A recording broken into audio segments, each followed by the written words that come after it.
السلام علیکم ورحمۃ اللہ وبرکاتہ۔ سنن ابی داود سنن اربع میں احکام پر سب سے اہم کتاب، سب سے جامع کتاب، وہ کتاب جس میں سب سے زیادہ احکام کی احادیث جمع کی گئی ہیں، سنن اربع میں سے اس کا نام ہے سنن ابی داود۔ میرے عزیزو، یہ ہے وہ مبارک کتاب جو سنن ابی داود ہے۔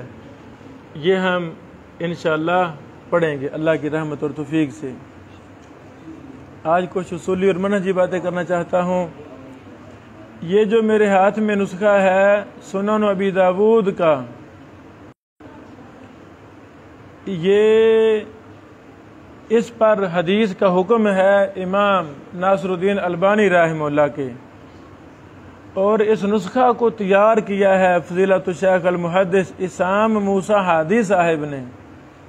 اسام موسیٰ ہادی صاحب، ان کی یہ خوبی ہے کہ اسام موسیٰ ہادی صاحب حافظہ اللہ ایک کتاب کے اکٹھا کر کے پھر کام کرتے ہیں۔ مثلا انہوں نے ابو داود کے 9 کلمی نسخوں پر کام کر کے یہ نسخہ تیار کیا ہے۔ ابو داود پر کتنے نسخے جمع کرتے ہوئے یہ ابو داود کا نسخہ تیار کیا۔ ہماری نظر میں یہ ابو داود کا نسخہ سب سے اہم افضل نسخہ ہے، افضل طبع ہے یہ۔ اللہ اکبر۔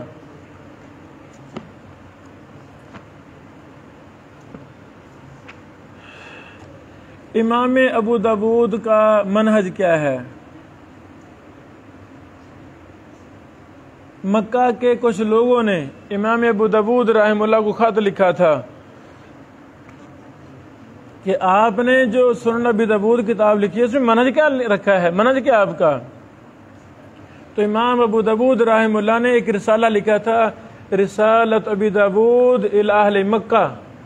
یہ مطبوع ہے، یہ ابو داود کے ساتھ بھی مطبوع ہے۔ بہرحال ہم اس رسالہ کو لفظاً پڑھیں گے، کل انشاءاللہ ہم شروع کر رہے ہیں یہ رسالہ، تاکہ اس کتاب کا منہج سمجھ لگے، اس کتاب کا بولو منہج سمجھ لگے۔ یہ اسام موسیٰ ہادی صاحب نے حافظہ اللہ زندہ ہیں، ماشاءاللہ زندہ ہیں۔ انہوں نے جن مخطوطات سے فائدہ لیا یہ دیکھیں بیٹو، یہ کلمی نسخے ہیں۔ یہ کیا ہے؟ کلمی نسخے ہیں۔ آگے دیکھیں، اللہ اکبر۔ اللہ ان محدثین سے راضی ہو جائے جنہوں نے دن رات حدیث کو لکھا، اپنے قلم سے لکھا۔ سبحان اللہ۔ نہ کوئی پین ہوتے تھے، نہ کوئی اچھے کاغذ کا اہتمام تھا۔ کیسا ہے؟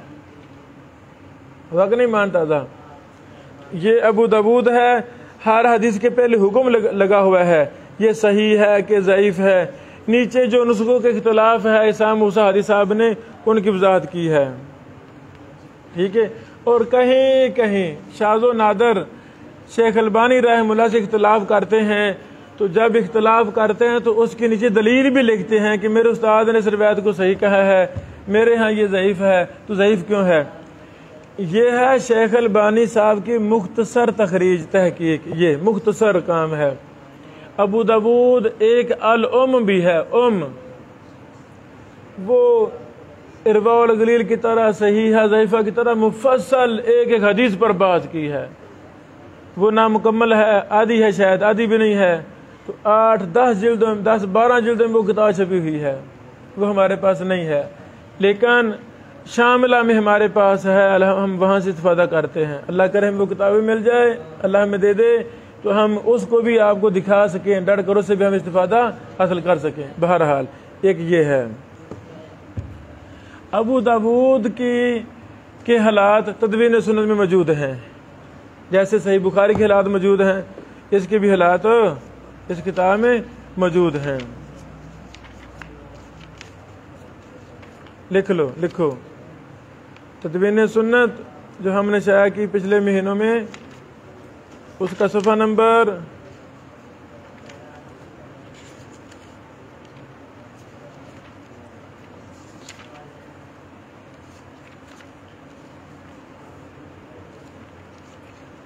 120 تا 126 ہے، 120 تا 126 ہے۔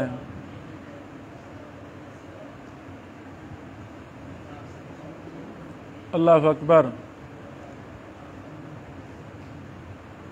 خلاصہ تن میں کچھ چیزیں بیان کرنا چاہتا ہوں، مزید آپ نے اس کو پڑھنا ہے، جو سمجھ نہ لگے وہ مجھ سے پوچھنا ہے۔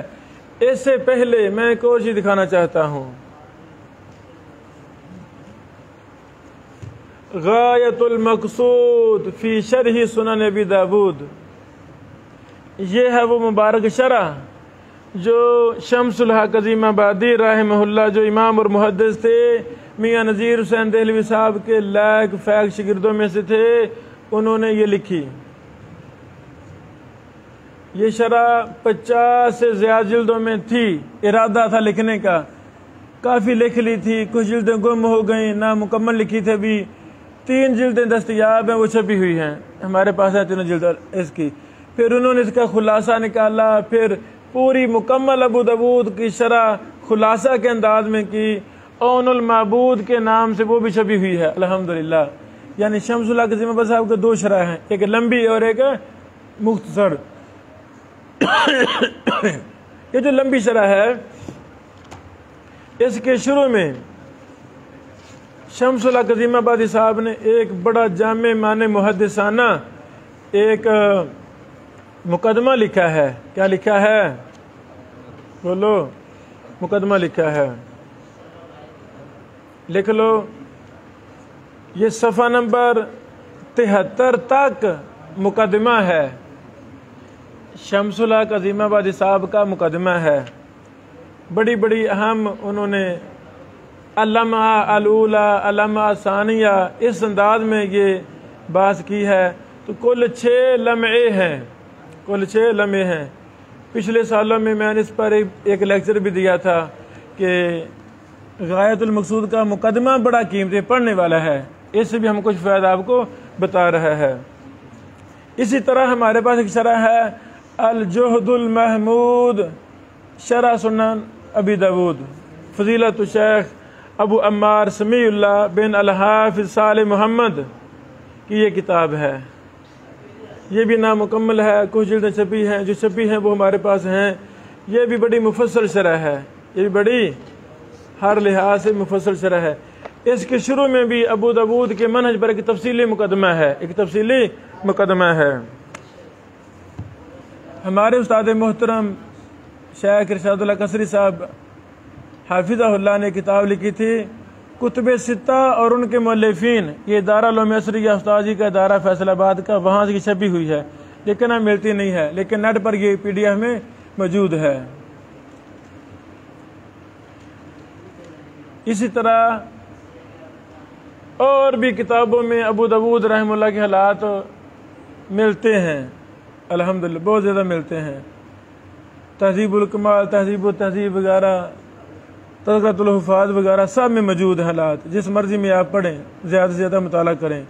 تو تدوین سنت میں بھی اس کے حالات ابو داود کے ہیں، کچھ باتیں نوٹ کر لیں۔ پہلی بات، امام ابو داود کا نام ابو داود سلیمان بن اشعث بن اسحاق بن بشیر ابن شداد الازدی السجستانی۔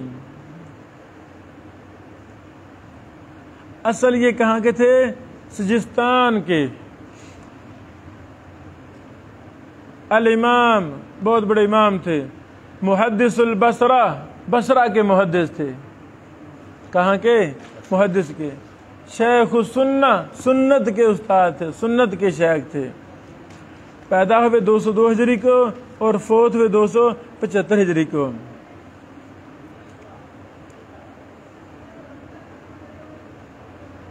ابو داود کا نام سنن ابی داود ہی مشہور ہے، یہی نام ہے۔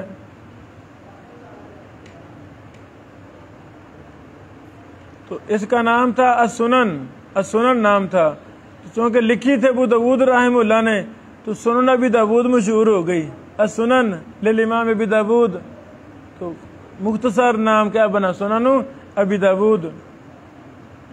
جو میں نے ابھی رسالے کا ذکر کیا، رسالت ابی داؤد الی اہل مکہ، اس میں یہ وضاحت موجود ہے۔ فَإِنَّكُمْ سَأَلْتُمْ أَذْكُرُ لَكُمْ مِنَ الْأَحَادِيثِ الَّتِي فِي كِتَابِ السُّنَن، فی کتابی السنن، السنن اس کا نام تھا۔ اہی اصح ما عرفت فی الباب، ایک دوسرے جگہ پر لکھتے ہیں وَإِنَّ مِنَ الْأَحَادِيثِ الَّتِي فِي كِتَابِ السُّنَن مَا لَيْسَ بِمُتَّصِلٍ فَهُوَ مُرسل۔ سمجھ لگی میرے خیال میں؟ میرے عزیزو، اب ابو داؤد رحمہ اللہ کا منہج کیا ہے، ابو داؤد کی شروحات کون سی ہیں، یہ ساری تفصیل لکھی ہوئی ہے، یہ ساری تفصیل لکھی ہوئی ہے، یہ آپ نے مطالعہ کرنا ہے انشاءاللہ، تدوین سنت سے مطالعہ کرنا ہے۔ مزید جب ہم کل سے رسالت ابی داؤد پڑھائیں گے نا، اس میں پھر یہاں سے کچھ وضاحت بھی ہم آپ کو کر رہا ہے۔ بارک اللہ فیکم۔ ہاں، اس میں ہم انشاءاللہ سند پر بحث بھی کر رہا ہے، متن پر بھی بات کریں گے، تفصیل کے ساتھ ہم آپ کو ابو داؤد پڑھائیں گے، اللہ زندگی رکھے۔ تو ہم نے کرنا بلا کیا ہے، ابو داؤد سے میں آپ کو کتاب الطہارہ پڑھاؤں گا، شروع یہاں سے کریں گے، اور صحیح بخاری کے پہلی جلد کی یعنی کتاب الایمان، کتاب الطہارہ، کتاب بدل وحی، اس پر بڑی مفصل انداز میں نے پچھلے سالوں میں یہاں صحیح بخاری پڑھائی تھی، اور وہ ریکارڈ بھی ہے، تو ہم انشاءاللہ ان کتابوں کو چھوڑ کر پڑھیں گے تاکہ وہ بھی مفصل انداز میں ہم کام کریں۔ ہاں، پھر کتاب الایمان پڑھیں گے، سارا انشاءاللہ پڑھیں گے پھر۔ بارک اللہ فیکم۔